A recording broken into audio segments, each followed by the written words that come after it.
The Grand Egyptian Museum is very, very important to us because, of course, it is the largest museum in the world to contain Egyptian antiquities.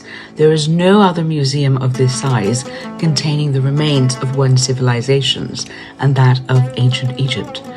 So, alhamdulillah, we are going to, inshallah, on the 1st of November, enjoy the opening of the Grand Egyptian Museum. It will bring together all kinds of artifacts from ancient Egypt, many of which have never been seen before. So this is really a wonderful opportunity for people from all over the world, as well as, of course, for us in Egypt, to visit and enjoy and admire all of the delights and grand objects produced by the ancient Egyptians, as well as objects that are not so grand. So you can see not only how kings lived, but how people lived. The gem is different from other museums in that it focuses on only one civilization, and that of ancient Egypt.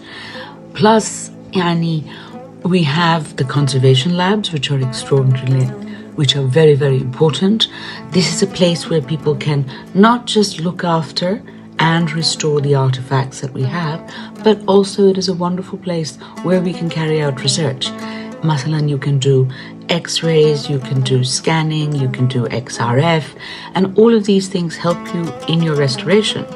But they also help you understand about the artifacts. So if you are looking at a coffin and you do FTIR or XRF or various kinds of tests to see what the pigments are made of, you can see if they are using more expensive pigments for a certain part, then you think, why? Is it more important? Does it tell us about religious beliefs? Also, what does it tell us about trade and exchange? So all of these things are unique to the gem. And of course, it is also supposed to be a cultural hub. Already we have had many different kinds of events there. So it is not just a museum, but it is a place for people to go to enjoy different aspects of contemporary Egyptian culture, or even just go and have lunch. I think that ancient Egypt is the most interesting and important of the world's ancient civilizations. I first encountered it when I was 8 years old. It was a birthday present gift, a book, the Time Life book of ancient Egypt. And I saw it, and I saw the pyramids, I saw the statues, and I thought it was wonderful. And then when I was 9.5, we went to visit Egypt. And there, I still remember going into the Great Pyramid, and it was fantastic.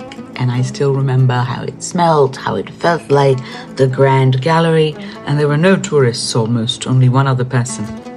And then we went to the Egyptian Museum in Tahrir, where I saw Rahotep and Nofret. Amazing. They are the most extraordinary statues. They are limestone, they look like they are real people, and I thought they were real people. So I bumped into the base, and I turned and I said, Anasfa, I'm so sorry, excuse me. And then I realized that they were statues. But at that moment, I fell in love. And that is when I really, really decided that I wanted to be an Egyptologist. And then upstairs, we went to see Tutankhamun. He was 9.5, I was 9.5. So of course, I thought of him as my friend. And since then, the ancient Egyptians have been my friends. And of course, my parents in the beginning were very enthusiastic. They were happy I liked history. But when I went to university, they did not want me to be an Egyptologist. I think many parents are worried when their children decide to take such a path. But I say to people's parents, even if you study Egyptology, you don't have to be an Egyptologist. You can also be a doctor, a lawyer, learn to do other things, work in all kinds of government, non-government, or business, because it trains you with a broad kind of intellectual basis. So as long as you take some other classes that are relevant, I think that being an Egyptologist or majoring in Egyptology is a good thing, because you learn to think creatively, you learn to think in a very diverse way. You can think laterally, and alhamdulillah, I worked very hard. I had my scholarships, and then I was very lucky. I got a job that I love. So I am in Egypt and teaching Egyptology and excavating And I think that it's very lucky for me that I can follow my passion in this country that is so amazing, where both ancient Egypt and modern Egypt are filled with the most wonderful people. I have been very, very lucky to have had the opportunity to work in the gem conservation labs on a great many objects belonging to Tutankhamun. My dear friend and colleague Andre Veldmeyer and I have been working on Tutankhamun's sticks. We have worked on his food. We have worked on some of the weapons.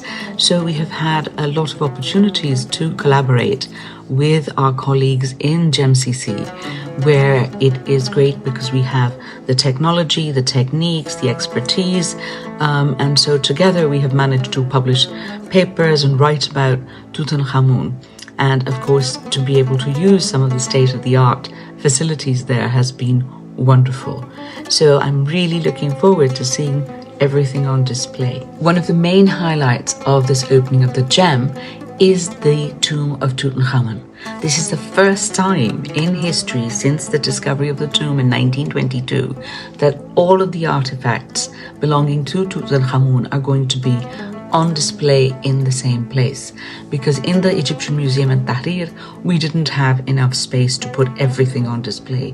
So inshallah there will be the food, the drink, the clothes, the shoes, the objects for funerary belief systems, the chairs, the tables, the thrones, all kinds of things which will allow us to better understand what an Egyptian king's life was like, and also what the ancient Egyptians thought was important to put into a tomb, what was needed in the afterlife, how do you get from this life to the next. So the images of the gods, the texts on the objects are all part of what is really a huge machine for transportation and resurrection of the king into the afterlife. So I think it will be amazing to see all of these things together in the Grand Egyptian Museum. I think it is going to be very interesting to see how the gem changes the way people look at ancient Egypt and how research is carried out. So inshallah, going forward, there will be a lot more collaborative projects between Egyptian and foreign colleagues, as well as between Egyptian colleagues, using the facilities in the Grand Egyptian Museum.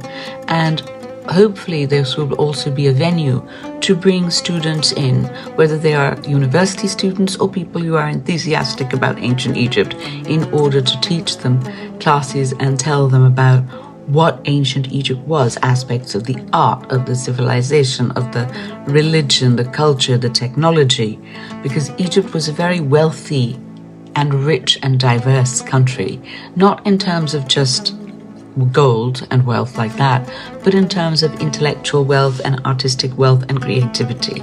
So I think that this museum is potentially going to open doors and shift the axis of how people view Egypt and where they study it. I think having the gem is a very important thing, because although nowadays people are really interested in the virtual world, there is nothing like the actual physical, authentic world. And so having the gem with a few digital elements in it, but most of it being a place where people can engage physically with ancient Egypt, where you can look at things carefully, you can examine things very minutely.